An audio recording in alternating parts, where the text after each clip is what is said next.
Hello दोस्तों, स्वागत है आप सभी का पुनः खुबरिया सर क्लासेज में। और आज हम देखेंगे एड ग्रेड अभ्यास पुस्तिका कक्षा 7वीं गणित, जो कि सत्र 2023-24 के अकॉर्डिंग तैयार की गई है।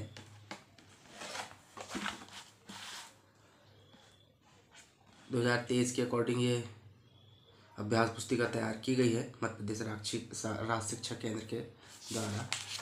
और इस पुस्तिका में इस प्रकार से आपके चैप्टर दिए हुए हैं, जिसमें अध्याय 1 या पार्ट 1 में पूर्णांक, अध्याय 2 भिन्न और दशमलव, अध्याय 3 आंकड़ों का प्रबंधन, अध्याय 4 सरल समीकरण, अध्याय 5 रेखा एवं कोण, अध्याय 6 त्रिभुज और उसके गुण, अध्याय 7 राशियों की तुलना, अध्याय 8 परिमेय संख्याएं, अध्याय 9 परिमाप और क्षेत्रफल, अध्याय 10 बीजीय व्यंजक, अध्याय 11 घातांक और घात, और अध्याय 12 सममिति, अध्याय 13 ठोस आकारों का चित्रण, और अध्याय 13 ही अध्याय है परिचय और गणित वैकल्पिक विद्याएं, एक अलग पोर्शन है। तो चलिए देखते हैं अध्याय 1, जो एड ग्रेड अभ्यास पुस्तिका कक्षा 7वीं के से लिया गया है, जो 2023-24 के सत्र में आवंटित हुआ है। तो चलिए देखते हैं अध्याय 1। इस अध्याय के पहले सवाल हल करने से पहले हम कुछ निर्देश पढ़ लें। बच्चों, आप जानते हैं कि पूर्ण संख्याओं में जब ऋणात्मक संख्याओं को भी सम्मिलित कर लिया जाता है, तब हमें जो संख्या प्राप्त होती है उसे पूर्णांक कहते हैं। पूर्णांक किसे कहेंगे? जब हम उसमें पूर्ण संख्याओं में जब ऋणात्मक संख्याओं को भी शामिल कर लेते हैं तो उन संख्याओं को हम क्या बोलते हैं? पूर्णांक कहते हैं। ठीक है, उदाहरण में ये दिया हुआ ऋण 5, ऋण 4, ऋण 3, ऋण 2, ऋण 1, 0, 1, 2, 3, 4 पूर्णांकों का योग और व्यवकलन के अंतर्गत गुण। तो योग के अंतर्गत समृद्ध गुण। बच्चों, जब 2 या 2 से अधिक पूर्ण संख्याओं को जोड़ा जाता है तो हम एक पूर्णांक प्राप्त करते हैं। जैसे ऋण 3 धन ऋण 2 बराबर से ऋण 5, और ऋण 5 प्राप्त संख्या एक पूर्णांक है। व्यवकलन के अंतर्गत समृद्ध गुण, क्लोजर प्रॉपर्टी। जब एक पूर्णांक को दूसरे पूर्णांक में से घटाते हैं तो हमें एक पूर्णांक ही प्राप्त होता है। एक पूर्णांक को दूसरे पूर्णांक से घटाते हैं तो हमें एक पूर्णांक ही प्राप्त होता है। जैसे ऋण 2 ऋण 5 बराबर से 3, 3 भी एक पूर्णांक है। ऋण 2 ऋण कोष्टक के अंदर ऋण 2 बराबर 0, 0 भी एक पूर्णांक है। चलो आइए पॉइंट 2 पे चलते हैं। पूर्णांकों के योग अंतर्गत क्रम विनिमय गुण। पूर्णांकों के योग अंतर्गत क्रम विनिमय गुण। बच्चों, यदि 1 और 2 को जोड़ें तो 3 प्राप्त होता है, और 2 में से 1 को जोड़ें तो भी 3 प्राप्त होता है। अर्थात 2 पूर्णांकों को किसी भी क्रम में जोड़ा जा सकता है। संख्याओं के इसी गुण को क्रम विनिमय गुण कहा जा सकता है। जैसे कोष्टक के अंदर ऋण 3 धन ऋण 2 बराबर से ऋण 2 धन ऋण 3 बराबर से ऋण 5, 3 धन 4 बराबर से 4 धन 3 बराबर 7, ऋण 3 ऋण 2 बराबर से ऋण 2 ऋण 3 बराबर ऋण 5। अर्थात a धन b बराबर b धन a। यहाँ a और b पूर्णांक है। सहचर गुण, एसोसिएटिव प्रॉपर्टी। बच्चों, सहचर गुण क्रम विनिमय का पालन करता है और पूर्णांक संख्याओं के सहचर गुण के प्रयोग से संख्याओं के समूह को बदलकर प्रश्न को आसान बनाकर उसे हम हल कर सकते हैं। जैसे ऋण 5 धन कोष्टक बड़ा वाला, फिर छोटा कोष्टक ऋण 3 धन ऋण 2 कोष्टक बराबर से कोष्टक ऋण 5 धन ऋण 2 कोष्टक धन, और ये ऋण 3। ठीक है, तो ऋण 5 धन ऋण 3 ऋण 2 बराबर से ऋण 5 और ऋण 2 और ऋण 3। तो यहाँ ऋण 5 और 3 ऋण 2 और ऋण 3 हो जाएंगे ऋण के 5, बराबर से ऋण 5 और 2 हो जाएंगे ऋण 7 और ये ऋण के 3। तो ये यहाँ पर देखिए ऋण 5 और धन ऋण ऋण और ये 5 हो जाएगा, और यहाँ ऋण 7 और ऋण 3 हो जाएंगे ऋण के 10 और ऋण 5 और ऋण 5 हो जाएंगे 10। अर्थात ए धन बी कोष्टक के अंदर बी धन सी बराबर से ए धन बी कोष्टक बंद धन सी, जहां ए बी सी एक पूर्णांक है। चलिए आगे चलते हैं। योज तत्समक। योज तत्समक का मतलब क्या होता है? Additive identified identity.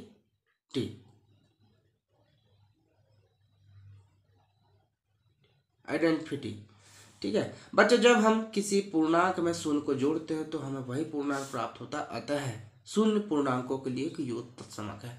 तो तत्समक का मतलब हम ये समझें कि किसी भी संख्या में योज्य तत्समक का मतलब हम समझे कि किसी भी संख्या में हम ऐसी संख्या जोड़ें जिससे कोई परिवर्तन ना हो, उसे हम योज्य तत्समक बोलेंगे। Additive identity. पूर्णांकों का एक गुणन बच्चों, जब 2 या 2 से अधिक पूर्णांकों का गुणा किया जाता है तो उसका हल भी हमें पूर्णांक ही प्राप्त होता है। जैसे 2 गुणा 3 6 या ऋण 2 गुणा ऋण 3 बराबर से 6। पूर्णांकों को चिन्हों के साथ ऋणात्मक एवं धनात्मक पूर्णांक निम्न प्रकार से समझा जा सकता है।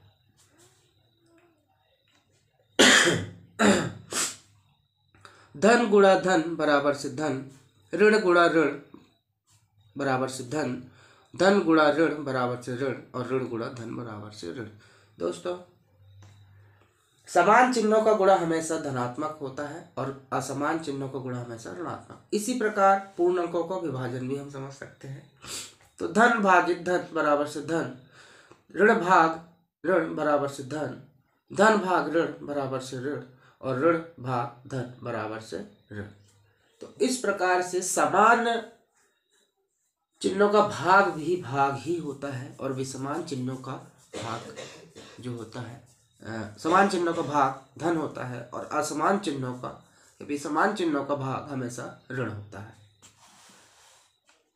और भी उदाहरण यहाँ दिए हुए हैं। ऋण 3 में से धन 3 को घटाइए, तो ऋण 3 ऋण कोष्टक में अंदर धन 3 है तो ये धन ऋण हो जाएगा आपका ऋण, ठीक है।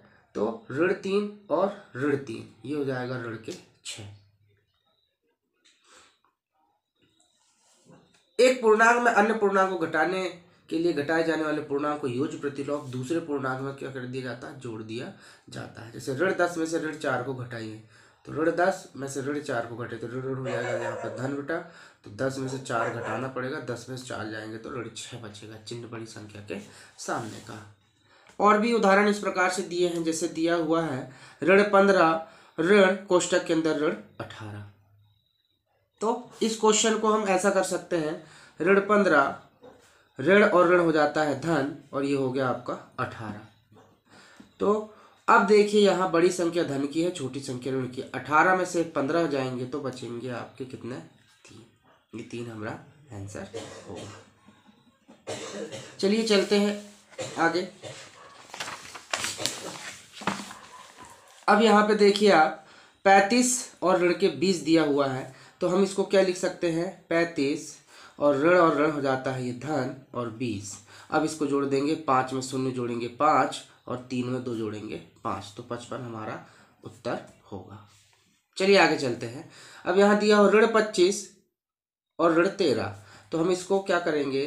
ऋण के 25 ऋण का गुणा कर देंगे अंदर, तो ऋण धन ऋण हो जाएगा यहाँ पर 13। अब ये भी ऋण का है और ये भी ऋण का है, तो दोनों जुड़ जाएंगे, 5 और 3 8, ऋण 2 और ऋण 1 हो जाएंगे, 2 और 1 3 हो जाएगा, चिन्ह आ जाएगा ऋण का, क्योंकि बड़ी संख्या ऋण की है। तो ये ऋण 38 जो है इसका आंसर होगा। चलिए चलते हैं आगे। प्रश्न को पढ़कर दिए गए विकल्प में सही उत्तर चुनकर लिखिए एवं सामने दिए गए घेरों को भी भरना है। ये जो प्रश्न दिया हुआ है इसके 4 ऑप्शन आपको दिए हुए हैं और उन्हीं के सामने ये 4 ऑप्शन दिए हुए A B C D, तो इन्हीं को जो आंसर सही है उसका हमको गोला काला करना है। चलिए देखते हैं प्रश्न क्रमांक 1, सबसे छोटा पूर्णांक है। तो सबसे छोटा पूर्णांक कौन सा होगा बेटा? सबसे छोटा पूर्णांक क्या होगा? तो सबसे छोटा पूर्णांक आप देखिए यहाँ पर सबसे छोटा पूर्णांक है ऋण 2, क्योंकि पूर्णांक में धनात्मक संख्या और ऋणात्मक संख्या दोनों आती है। तो यहाँ सबसे छोटा जो पूर्णांक होगा वो ऋण 2 होगा, क्योंकि हमने नियम में भी पढ़े हुए हैं जब पूर्ण संख्याओं में ऋणात्मक संख्याओं को सम्मिलित कर दिया जाता है तब हमें जो संख्या प्राप्त होती है उसे पूर्णांक कहते हैं। तो यहाँ देखेंगे तो सबसे छोटा पूर्णांक होगा ऋण 2।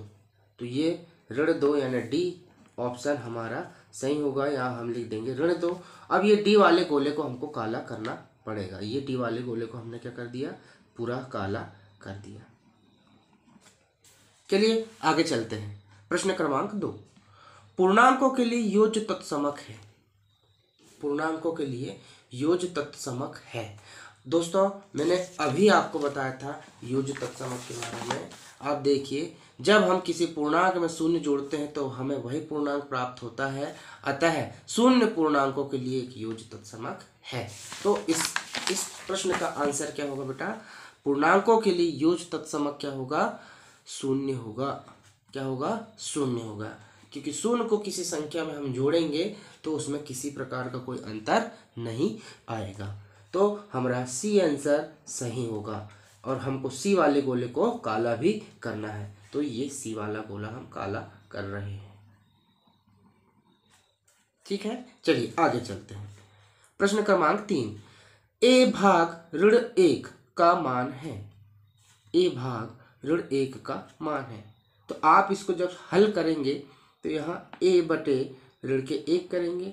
चूंकि अभी हमने विभाजन के नियम में पढ़ा हुआ है, ऋण का भाग जब हम धन में देते हैं तो संख्या जाती है ऋण की। तो यहाँ ऋण ए हमारा सही आंसर होगा, सी वाला। तो हम लिख देंगे यहाँ पर सी ऋण ए। अब इसको हम सी वाले गोले को काला करेंगे यहाँ पे।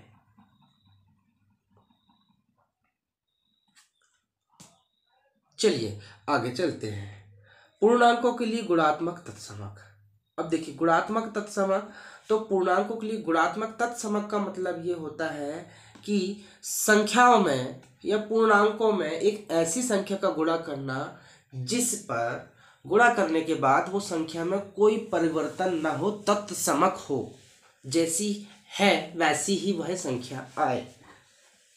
गुणा करने पर किसी भी प्रकार का परिवर्तन ना हो तो आपका गुणात्मक तत्समक कहलाता है। तो आप किसी भी संख्या में 1 का गुणा करिए, आप किसी भी संख्या में आप 1 का गुणा करिए, आपको 1 ही प्राप्त होगा, संख्या परिवर्तित प्राप्त नहीं होगी, जैसे कि वैसी प्राप्त होगी। ठीक है, तो यहाँ हमारा ए वाला ऑप्शन सही है। हमको ए वाले ऑप्शन के गोले को काला करना है।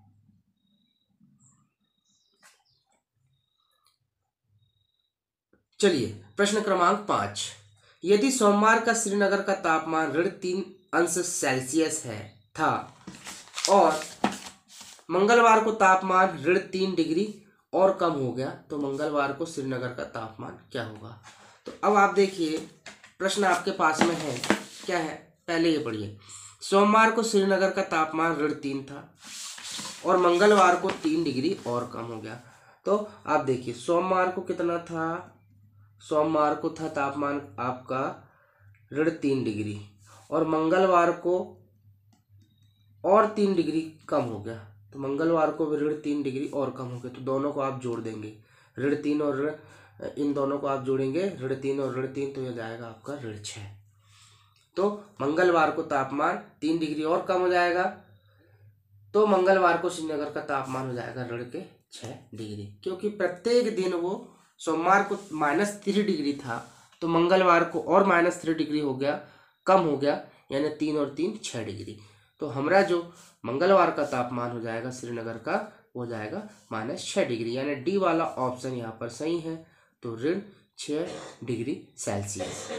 तो हम डी वाले गोले को यहाँ पर काला करेंगे। चलिए चलते हैं अब आगे। एक ऐसा पूर्णांक युग्म लिखिए जिनका योग क्या होगा? ऋण 3 होगा।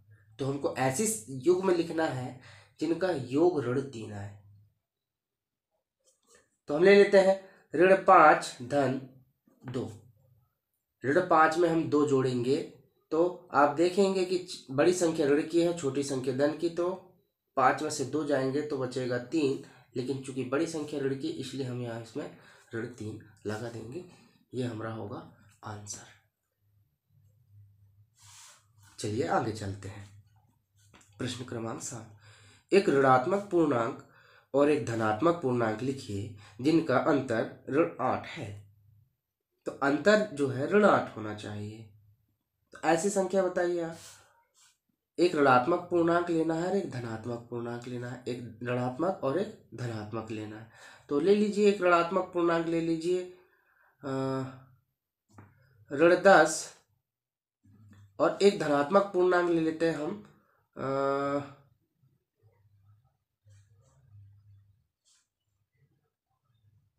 इसको आप धन में ले लीजिए, और एक ऋणात्मक पूर्णांक और एक धनात्मक पूर्णांक लेना है। तो एक धनात्मक ले लेते हैं और एक हम ले लेते हैं अंतर 8 होना चाहिए। एक ऋणात्मक पूर्णांक ले लेते हैं हम, यहाँ पे हम ले लेते हैं कितना, 2। ठीक है, तो ये 10 को हम ऋण का ले लेते हैं, नहीं इसको एक धनात्मक भी लेना है हमको। तो एक हमने ले लिया 10 और ऋण घटाना है, और ये आ गया ऋण का 2। तो ये ऋण को 10 को हमको ऋण का लेना पड़ेगा। तो ऋण 10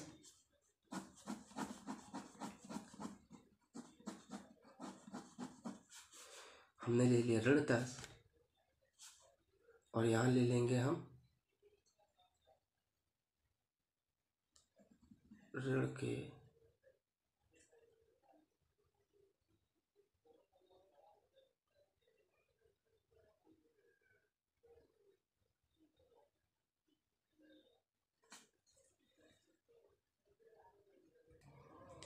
चलिए हमको एक ऋणात्मक पूर्णांक लेना है और एक धनात्मक। तो देखिए, एक ऋणात्मक पूर्णांक की हम बात कर रहे हैं, तो एक हम ऋणात्मक पूर्णांक ले लिए हमने ऋण 4, और अंतर लेना है इसलिए माइनस लगाएंगे, और एक धनात्मक पूर्णांक ले लिया हमने 4। ठीक है, अब यहाँ देखिए ऋण 4 ऋण का गुणा करेंगे तो ये भी ऋण 4 हो जाएगा, और ऋण 4 हो जाएगा ऋण के 8। ठीक है, चलिए अगला प्रश्न, यदि किसी पूर्णांक को ऋण 1 से गुणा किया जाए तो क्या प्राप्त होगा। किसी भी हम पूर्णांक को ऋण 1 से गुणा करेंगे तो हमको पूर्णांक का प्रतिलोम प्राप्त होगा। प्रतिलोम का मतलब होता है विपरीत चिन्ह प्राप्त होगा।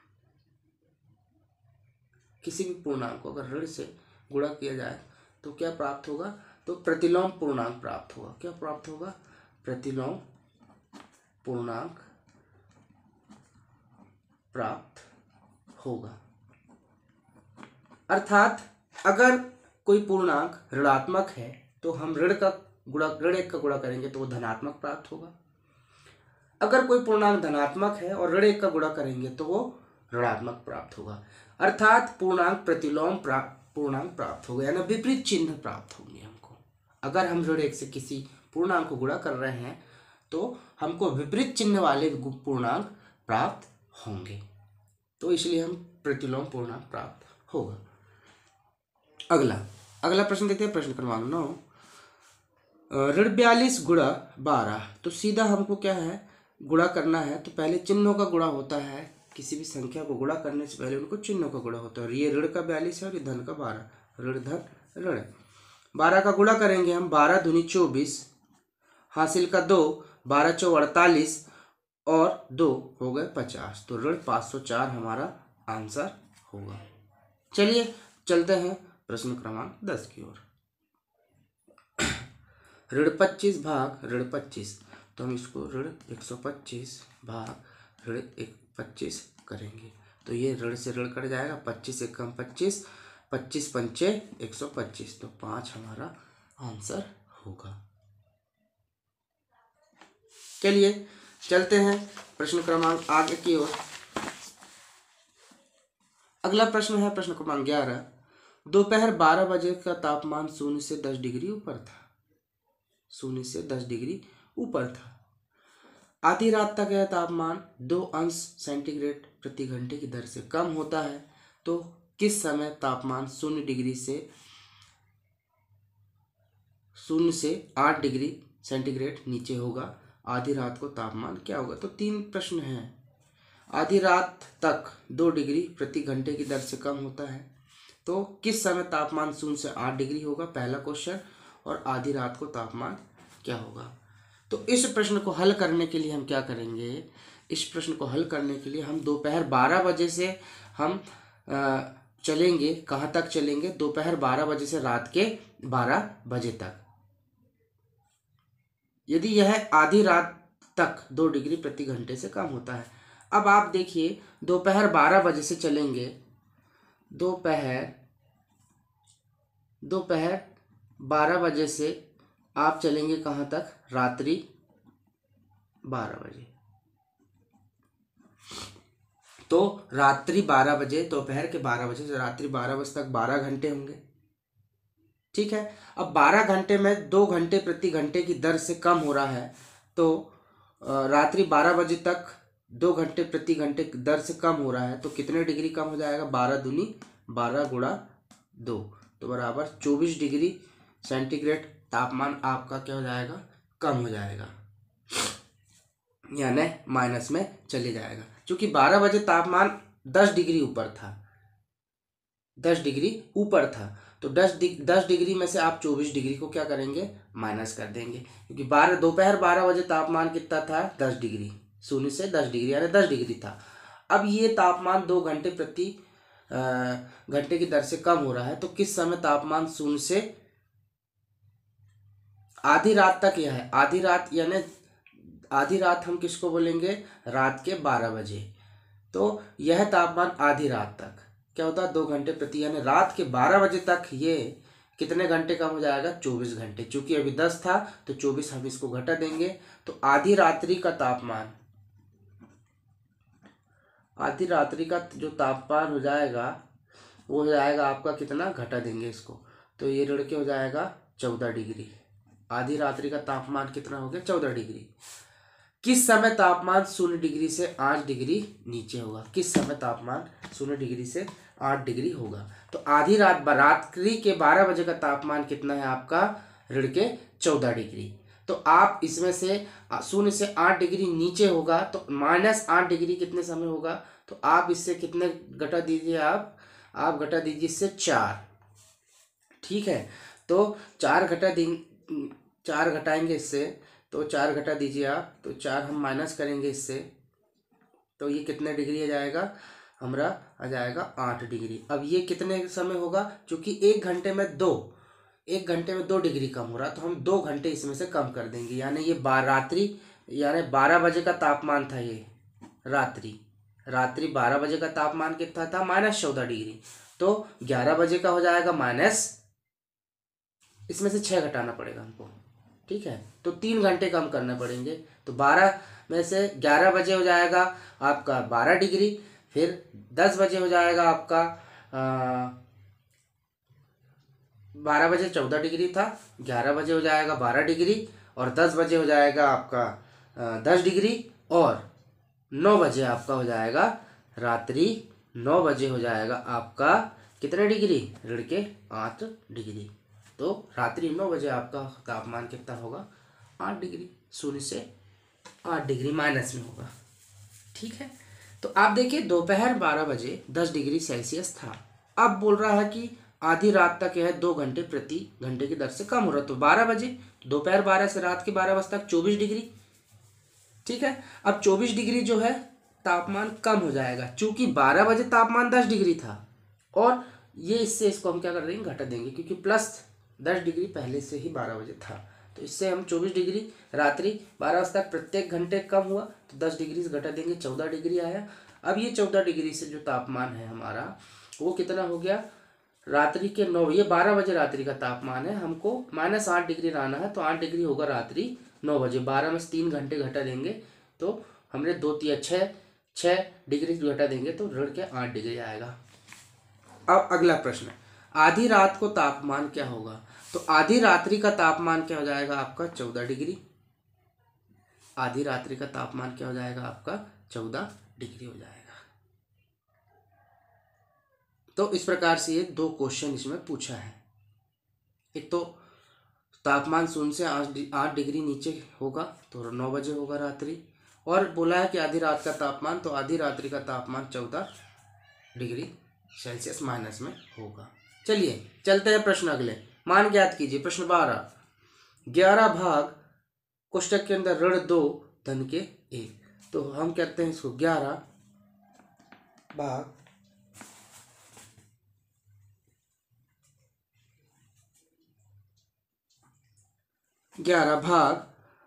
ऋण 2 और धन 1। तो ऋण 2 में से धन 1 को हम क्या करेंगे, घटाएंगे। तो ऋण 2 में से 1 गया तो बचेगा ऋण के 1। अब 11 में हम ऋण 1 का भाग देंगे तो एक बार जाएगा, तो ऋण के 11 हमारा आंसर होगा। चलते हैं वितरण गुण का उपयोग करते हुए मान ज्ञात कीजिए। तो वितरण गुण के नियम के अनुसार हम देखेंगे कि इन दोनों पदों में 70 उभयनिष्ठ है, कॉमन है। अब कॉमन निकालेंगे। यहाँ बच रहा है ऋण 19, 70 निकल गया। धन यहाँ 70 निकल गया, यहाँ बच रहा है ऋण 1।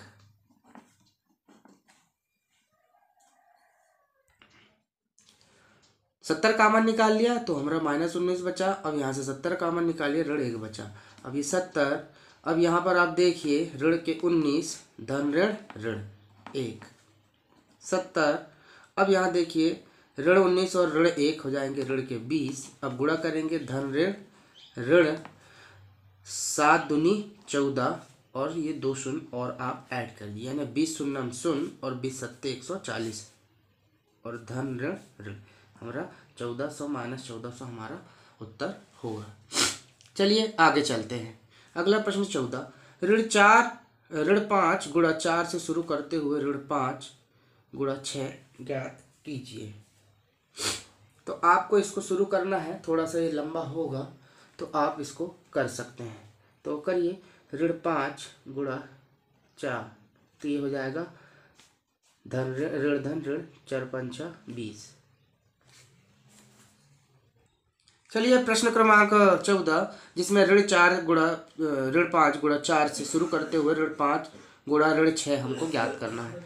तो आप देखिए ऋण 5 गुणा 4 ऋण के हो गए 20, ऋण 5 गुणा 3 5 दिया ऋण के 15, ऋण 5 गुणा 2 5 दूनी ऋण के 10 और ऋण 5 गुणा 1 ऋण 5 एकम 5, फिर ऋण 5 गुणा 0 5 शून्य 0, फिर ऋण 5 गुणा ऋण 1, तो ऋण हो जाएगा अब धन 5 एकम 5। ऐसे आगे चलेंगे। ऋण 5 गुणा ऋण 2 ऋण धन 5 दूनी 10, ऋण 5 गुणा ऋण 3 5 दिया 15 ऋण धन, फिर ऋण 5 गुणा ऋण 4 तो ऋण धन 5 चौ 20 और ऋण 5 गुणा ऋण 5 25 और ऋण 5 गुणा ऋण 6, तो ऋण धन 5 6 30। यही हमको ज्ञात करना है, ऋण 5 गुणा ऋण 6। चलिए चलते हैं अगले प्रश्न की ओर। अगला प्रश्न है और अंतिम प्रश्न भी है। प्रश्न 15 प्रश्न वाला एक कक्षा टेस्ट में प्रत्येक सही उत्तर के लिए 4 अंक दिया जाता है। 15 प्रश्न है। एक टेस्ट हुआ जिसके 15 अंक का प्रश्न था, 15 प्रश्न थे और प्रत्येक सही उत्तर के लिए 4 अंक दिया जाता है। तो प्रत्येक गलत उत्तर के लिए 2 अंक काट लिए जाते हैं। ठीक है, तो आप देखिए प्रत्येक सही उत्तर के लिए कितना दिया जाता है, 4 अंक, और प्रत्येक गलत उत्तर के लिए 2 अंक काट लिए जाते हैं। तो कुल प्रश्न हो गए आपके 15। ठीक है, अब कुल अंक तो 15 चौ 60, तो 60 अंक का आपका पेपर है। प्रश्न 1, गुरप्रीत सभी प्रश्नों को हल करती है, अर्थात गुरप्रीत ने कितने प्रश्न हल करे, 15। तो 15 चौ यानी पूरे 60 अंक के प्रश्न हल करे, जिसमें से उसके केवल 9 सही हैं। तो सही प्रश्न कितने हैं, 9।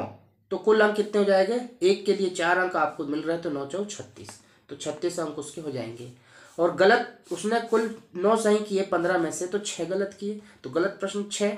तो 6 कटौती कितने की होगी उसकी, एक प्रश्न के लिए 2 अंक की कटौती होगी, तो 6 दूनी कितने हो जाएंगे, 12। 12 अंक उसके कट जाएंगे, तो 36 में से 12 घटा देंगे तो शुद्ध प्राप्त अंक कितने हो जाएंगे, शुद्ध प्राप्त अंक हो जाएंगे उसके क्या, 24। 36 में से 12, क्योंकि 9 अंक, 9 उसने सही किए थे तो 9 चौ 36 मिले, लेकिन 6 गलत किए तो 6 दूनी 12 कट गए उसके, तो 36 में से 12 घटेंगे तो 24 होंगे। ठीक है। अब प्रश्न क्रमांक 2, उसके एक मित्र ने सभी प्रश्नों को हल किए, उसके एक मित्र ने सभी प्रश्नों को हल किए। ठीक है, उसके एक मित्र ने सभी प्रश्नों को हल किए हैं, जिसमें से केवल 5 सही हैं, उस मित्र के प्राप्त अंक। तो देखिए उसने केवल कितने हैं सही, तो सही प्रश्न कितने किए उसने, 5, तो बराबर से 5 गुणा 4, कुल अंक कितने हो जाएंगे, 5 चौ 20 अंक। अब 5 सही किए हैं तो उसने गलत कितने किए होंगे, 10। गलत प्रश्न कितने किए हैं उसने, गलत प्रश्न किए हैं उसने कितने, 15 में से 5 सही किए तो 10 गलत किए हैं, यानी 10 गुणा 2 अंक कटौती हो रही है, तो 10 दूनी 20 अंक, 20 अंक उसके क्या हो जाएंगे, कट जाएंगे। आप फिर से प्रश्न पढ़िए, उसके एक मित्र ने सभी प्रश्न हल किए, यानी 60 नंबर के 15 क्वेश्चन उसने हल किए हैं, 15 चौ 60, लेकिन उसके 5 सही उत्तर पाए गए, तो 1 अंक के लिए उसको कितने अंक दिए जाते हैं, 1 सही उत्तर के लिए 4 अंक, तो 5 चौ 20 अंक उसने प्राप्त किया।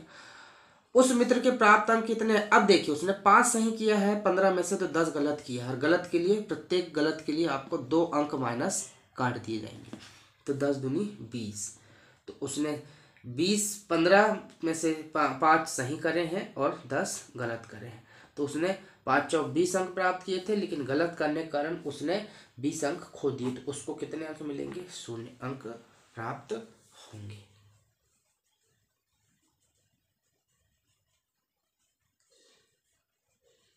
सही प्रश्न के लिए उसको, प्रत्येक सही प्रश्न के लिए कितना है, 4 अंक दिए जा रहे हैं, तो उसने कितने प्रश्न किया, 5 सही उत्तर, 5 सही उत्तर सही है, तो 5 चौ उसको 20 अंक प्राप्त हुए।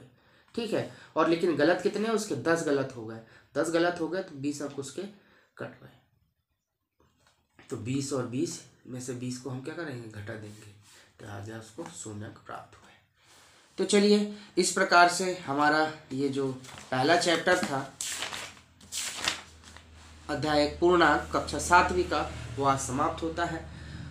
अगले चैप्टर में हम मिलेंगे अध्याय 2 भिन्न एवं दशमलव के साथ में। तब तक के लिए नमस्कार, जय हिंद, जय भारत।